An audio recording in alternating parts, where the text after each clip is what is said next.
সৈয়দ মুজতবা আলী লিখিত দেশে বিদেশে পর্ব 4। যতই বলি ভাই আহমদ আলী, খুদা আপনার মঙ্গল করবেন, আখেরে আপনি বেহেশতে যাবেন, আমার যাওয়ার একটা ব্যবস্থা করে দিন। আহমদ আলী ততই বলেন, বরাদরে আজিজে মন, অর্থাৎ হে আমার প্রিয় ভ্রাতা, ফার্সিতে প্রবাদ আছে, দের আয়দ দুরস্ত আয়দ, অর্থাৎ যা কিছু ধীরে সুস্থে আসে তাই মঙ্গলদায়ক। আরবিতেও আছে আল আজলু মিনা শয়তান, অর্থাৎ কিনা হন্তদন্ত হওয়ার মানে শয়তানের পন্থায় চলা। ইংরেজিতেও আছে। আমি বললাম, সব বুঝেছি, কিন্তু আপনার পায়ে পড়ি, এই পাঠানের চালে আমার চলবে না। শুনেছি এখান থেকে লান্ডিকোটাল যেতে তাদের 15 দিন লাগে, 22 মাইল রাস্তা। আহমদ আলী গম্ভীরভাবে জিজ্ঞাসা করলেন, কে বলেছে? আমি বললাম, কেন, কাল রাত্রিরের দাওয়াতে রমজান খান, সে যে বাবরি চুলওয়ালা, মিষ্টি মিষ্টি মুখ। আহমদ আলী বললেন, রমজান খান পাঠানদের কি জানে? তার ঠাকুরমা পাঞ্জাবি আর সে নিজে লাহোরে 3 মাস কাটিয়ে এসেছে। খাস পাঠান কখনো আটক অর্থাৎ সিন্ধু নদ পেরোয় না।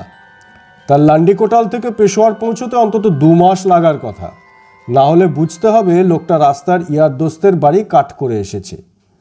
পাঠান মুল্লুকের রেওয়াজ প্রত্যেক আত্মীয়ের বাড়িতে তেরাত্তির কাটানো, আর সব পাঠানের ভাই বেরাদার। হিসেব করে নিন। কাগজ পেন্সিল ছিল না।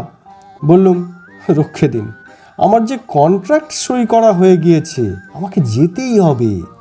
আহমদ আলী বললেন, বাস না পেলে আমি কি করব?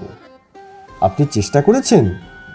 আহমদ আলী আমাকে হুঁশিয়ার হতে বলে জানালেন, তিনি পুলিশের ইন্সপেক্টর, নানা রকমের উকিল মোক্তার তাঁকে নিত্যি জেরা করেন, আমি ও লাইনে কাজ করে সুবিধা করতে পারবো না।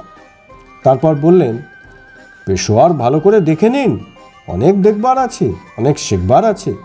বোখারা সমরখন্দ থেকে সদাগরেরা এসেছে পুস্তিন নিয়ে, তাশখান্দ থেকে এসেছে সামোভার নিয়ে। আমি জিজ্ঞাসা করলাম, সামোভার কি? রাশন গল্প পড়েননি? সামোভার হচ্ছে ধাতুর পাত্র, টেবিলে রেখে তাতে চায়ের জল গরম করা হয়। আপনারা যেরকম মিং বংশের ভাস নিয়ে মাতামাতি করেন, পেশোয়ার, কান্দাহার, তাশখান্দ, তুল্লা সামোভার নিয়ে সেই রকম লড়ালড়ি করে, কে কত দাম দিতে পারে। সে কথা আর একদিন হবে। তারপর শুনুন, মজারি শরীফ থেকে কার্পেট এসেছে, বদখশান থেকে লাল রুবি, মেশেদ থেকে তসবি, আজারবাইজান থেকে। আমি বললাম, থাক থাক, আরও কত কি। তারা উঠেছে সব সরাইয়ে, সন্ধেবেলায় গরম ব্যবসা করে, রাত্রিরে জোর খানা পিনা, গান বাজনা, কত হই হল্লা, খুন খারাপি, কত রকম বেরকমের পাপ। শোনেননি বুঝি? পেশোয়ার 1000 পাপের শহর। মাসখানেক ঘোরাঘুরি করুন যে কোনো সরাইয়ে, ডজনখানেক ভাষা বিনা কসরতে বিনা মেহনতে শেখা হয়ে যাবে। পশতু দিয়ে আরম্ভ করুন, চট করে চলে যাবেন ফার্সিতে, তারপর জগতাই তুর্কি, মঙ্গল, উসমানলি, রাশন, কুর্দি, বাকিগুলো আপনার থেকেই হয়ে যাবে। গান বাজনায় আপনার বুঝি শখ নেই? সে কি কথা! আপনি বাঙালি, টাগোর সাহেবের গীতাঞ্জলি গার্ডেনার আমি পড়েছি। আহা, কি উমদা বয়েত! আমি ফার্সি তর্জমায় পড়েছি। আপনার তো এসব জিনিসে শখ থাকার কথা। নাই বা থাকলো, কিন্তু ইদঞ্জনের গান না শুনে আপনি পেশোয়ার ছাড়বেন কি করে? পেশোয়ারি হুড়ি 12টা ভাষায় গান করতে পারে।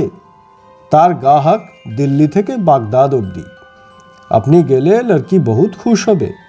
তার রাজত্ব বাগদাদ থেকে বাঙ্গাল অবধি ছড়িয়ে পড়বে। আমি আর কি করি? বললুম, হবে, সব হবে, কিন্তু টাগোর সাহেবের কোন কবিতা আপনার বিশেষ পছন্দ হয়? আমাদের একটু ভেবে বললেন, অয়ে মদর শাহজাদা ইমরোজ। বুঝলুম, এ হচ্ছে ওগো মা, রাজার দুলাল যাবে আজিমোর। বললুম, সে কি কথা খান সাহেব, এই কবিতা তো আপনার ভালো লাগার কথা নয়। আপনারা পাঠান, আপনারা প্রেমে জখম হলে তো বাঘের মতো রুখে দাঁড়াবেন, ঘোড়ায় চড়ে আসবেন বিদ্যুৎ গতিতে, প্রিয়াকে একটানে তুলে নিয়ে কোলে বসিয়ে চলে যাবেন দূর দূরান্তরে। সেখানে পর্বত গুহার নির্জনে আরম্ভ হবে প্রথমে মান অভিমানের পালা। আপনি মাথা পেতে দেবেন তার পায়ের মখমলের চটির নিচে। আমাকে থামতেই হলো, কারণ আহমদ আলী অত্যন্ত শান্ত প্রকৃতির লোক। কারো কথা মাঝখানে কাটেন না। আমি আটকে গেলে পর বললেন, থামলেন কেন বলুন। আমি বললুম, আপনারা কোন দুঃখে ইনিয়ে বিনিয়ে কাঁদবেন ম্যা ম্যা মা মা করে? আহমদ আলী বললেন, এক জার্মান দার্শনিকও নাকি বলেছেন স্ত্রীলোকের কাছে যেতে হলে চাবুকটি নিয়ে যেতে ভুলো না। আমি বললুম, তবা তবা, অত বাড়াবাড়ির কথা হচ্ছে না।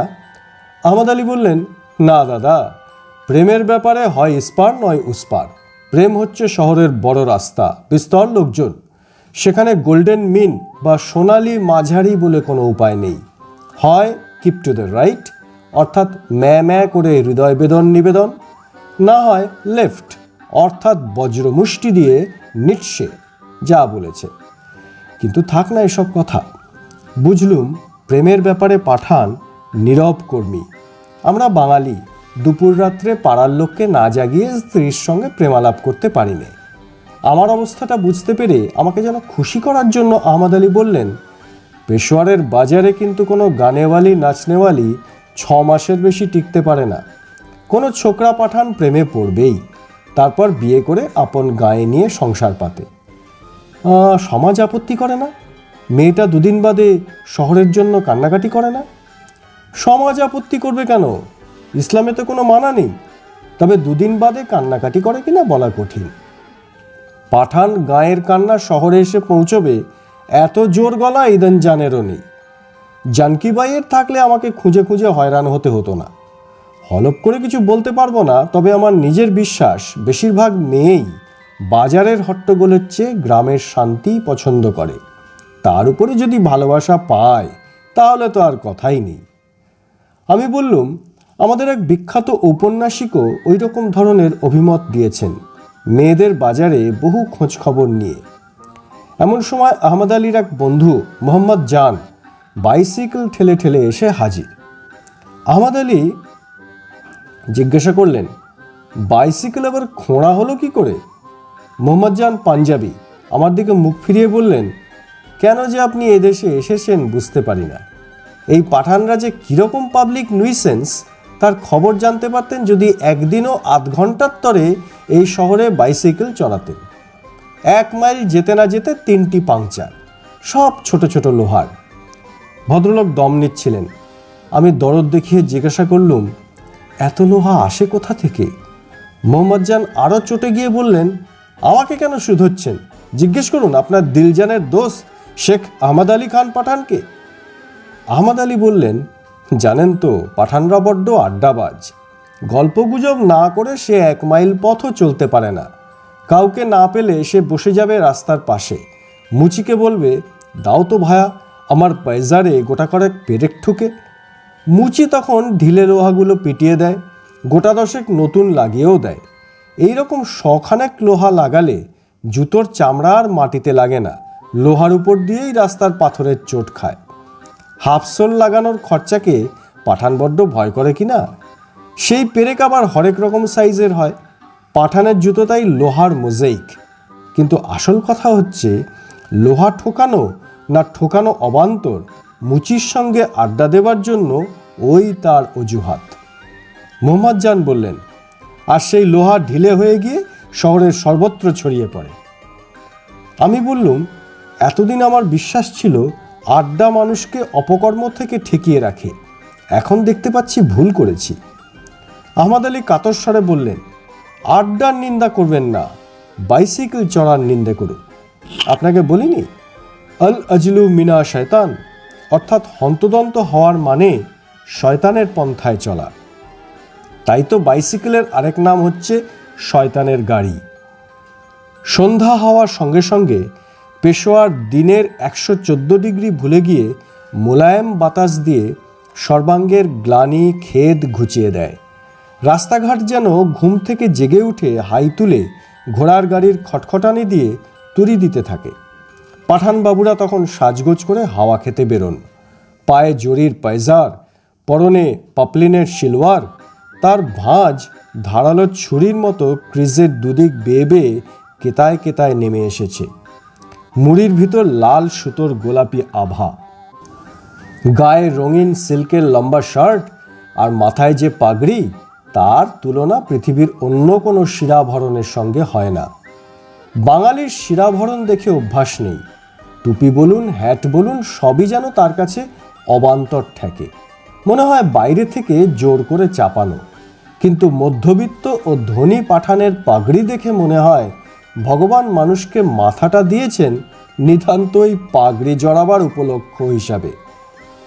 কামিয়ে জুমিয়ে গোঁফে আতর মেখে আর সেই ভুবনমোহন পাগড়ি বেঁধে খান সাহেব যখন সাঁঝের ঝোঁকে পেশোয়ারের রাস্তায় বেরোন, তখন কে বলবে তিনি জাকারিয়া স্ট্রিটের পাঠানের জাত ভাই? কোথায় লাগে তার কাছে তখন হলিউডের ইভিনিং ড্রেস পরা হিমেনদের দল? ফুরফুরে হাওয়া গাছের মাথায় চিরুনি চালিয়ে, খান সাহেবদের পাগড়ির চূড়ো দুলিয়ে, ফুলের দোকানে ঝোলানো মালাতে কাঁপন লাগিয়ে, আর সর্বশেষে আহমদ আলীর দোকান ছোঁয়া গোঁফে হাত বুলিয়ে নামলো আমার শ্রান্ত ভালে, তপ্ত গ্রীষ্মের দগ্ধ দিনান্তের সন্ধ্যাকালে। এ যেন বাংলাদেশের জ্যৈষ্ঠ শেষের নববর্ষণ। শীতল জলধারার পরিবর্তে এ যেন মাতৃহস্তের স্নিগ্ধ মন্দ মলয় ব্যজন। কোনো এক নৃশংস ফারাওয়ের অত্যাচারে দিবাভাগে দেশের জনমানব প্রাণী পতঙ্গ দলে দলে ভূগর্ভে আশ্রয় নিয়ে প্রহর গুনছিল। পশ্চিম পিরামিডে তার অবসানের সঙ্গে সঙ্গে উত্তর বাতাস যেন মোজেসের অভয়বাণী দিয়ে গেল। দিকে দিকে নতুন প্রাণের সাড়া। ছিন্ন হয়েছে বন্ধন ও মন্দির। কিন্তু জেগে উঠেই মানুষের সবচেয়ে প্রয়োজন কি আহারের? রুটি আর কাবাবওয়ালা দোকানের সামনে কি অসম্ভব ভিড়। বোরখা পরা মেয়ে, সবে হাঁটতে শিখেছে ছেলে, বাঁ হাত মরণের দিকে, ডান হাত রুটিওয়ালার দিকে বাড়িয়ে বুড়ো, সবাই ঝাঁপিয়ে পড়েছে আহারের সন্ধানে। রুটিওয়ালা সেই ক্ষুধার্তদের শান্ত করার জন্য কাউকে কাতর কণ্ঠে ডাকে ভাই, কাউকে বরাদর, কাউকে জানেমান, কাউকে আগাজান। পশতু, পাঞ্জাবি, ফার্সি, উর্দু 4টে ভাষায় সে একসঙ্গে অনর্গল কথা বলে যাচ্ছে। ওদিকে তন্দুরের ভিতর লম্বা লোহার আকশি চালিয়ে রুটি টেনে টেনে ওঠাচ্ছে রুটিওয়ালার ছোকরারা। গনগনে আগুনের টকটকে লাল আভা পড়েছে তাদের কপালে, গালে। বড় বড় বাবরি চুলের জুলফি থেকে থেকে চোখ মুখ ঢেকে ফেলছে। দুহাত দিয়ে রুটি তুলছে, সরাবার ফুরসত নেই। বুড়ো রুটিওয়ালার দাড়ি হাওয়ায় দুলছে। কাজের হিড়িকে তার বজ্র বাঁধন পাগড়ি পর্যন্ত ট্যারচা হয়ে একদিকে নেমে এসেছে। ছোকরাদের কখনো তম্বি করে জুতকুন জুতকুন, অর্থাৎ জলদি করো জলদি করো। খদ্দেরদের কখনো কাকুতি মিনতি, হে ভ্রাত, হে বন্ধু, হে আমার প্রাণ, হে আমার দিলজান, সবুর করো সবুর করো। তাজা গরম রুটি দিই বলেই তো এত হাঙ্গাম হুজ্জত। বাসি দিলে কি এতক্ষণ তোমাদের দাঁড় করিয়ে রাখতুম? বোরখার আড়াল থেকে কে যেন একজন বলল, বয়স বোঝবার জো নেই, তোর তাজা রুটি খেয়ে খেয়েই তো পাড়ার 3 পুরুষ মরল। তুই বুঝি লুকিয়ে লুকিয়ে বাসি খাস? তাই দে না। বোরখা পরে ওই যা, তা না হলে পাঠান মেয়েও স্বাধীন। রুটির পর ফুল কিংবা আতর। মনে পড়ল মহাপুরুষ মোহাম্মদের একটি বচন সত্যেন দত্তের তর্জমায়, জোটে যদি মোটে 1টি পয়সা, খাদ্য কিনিও ক্ষুধার লাগি। জুটে যায় যদি 2টি পয়সা, ফুল কিনে নিও হে অনুরাগী।